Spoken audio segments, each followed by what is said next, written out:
Pras-sur-Arly, le domaine skiable a ouvert et le blanc est la couleur dominante. Les récentes précipitations et la fabrication de la neige de culture permettent un enneigement suffisant pour ce début de saison. Franck est le responsable neige de culture de cette station. Ce matin, les conditions sont réunies pour mettre en route les enneigeurs.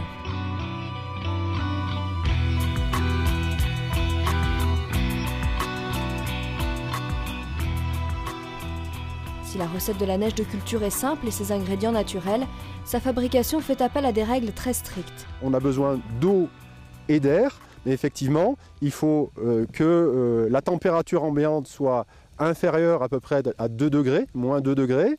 Il faut que l'eau ne soit pas trop chaude non plus. Quand on a de l'eau à 8 degrés, ça devient très compliqué pour arriver à faire de la neige de culture. Donc voilà, c'est un système de supervision qui regarde tous ces indicateurs et qui règle automatiquement après le fonctionnement, le démarrage de l'installation en fonction de tous ces indicateurs, ces critères.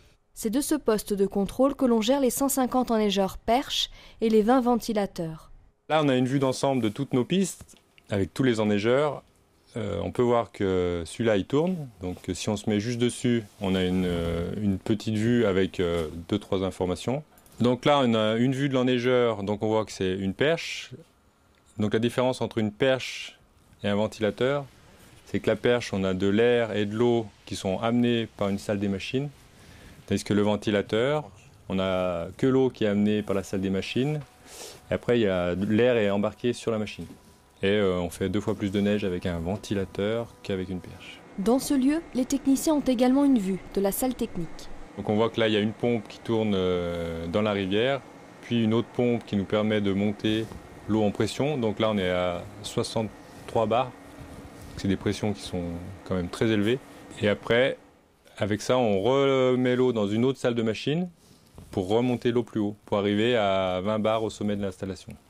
L'eau est prélevée ici, dans cette rivière. Les autorisations sont soumises là encore à un protocole bien défini. On regarde le débit annuel sur le cours d'eau où il y a ce prélèvement et on tient compte des périodes les plus froides, justement où le débit est le plus réduit pour calibrer justement l'autorisation de prélèvement. Donc par exemple, il y a quelques temps, il y avait eu peu de précipitations et le débit réel était inférieur au débit réservé, donc on ne prélevait pas d'eau sur la rivière. Pras-sur-Arly est la deuxième station en France à avoir une station d'analyse. 5 critères définissent la qualité de l'eau. Si elle est trop trouble ou si la présence d'hydrocarbures est détectée, la fabrication de la neige est suspendue. Enfin, la station veille à un comportement responsable vis-à-vis de cette neige de culture.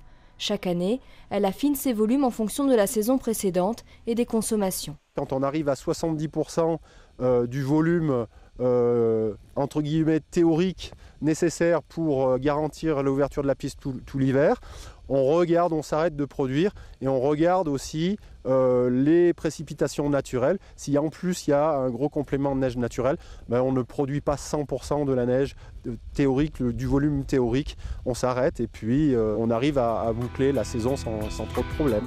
Au total, sur le domaine du Val d'Arly, composé de Pras-sur-Arly, Flumet et Notre-Dame-de-Bellecombe, ce sont chaque hiver près de 450 000 journées de ski qui sont enregistrées.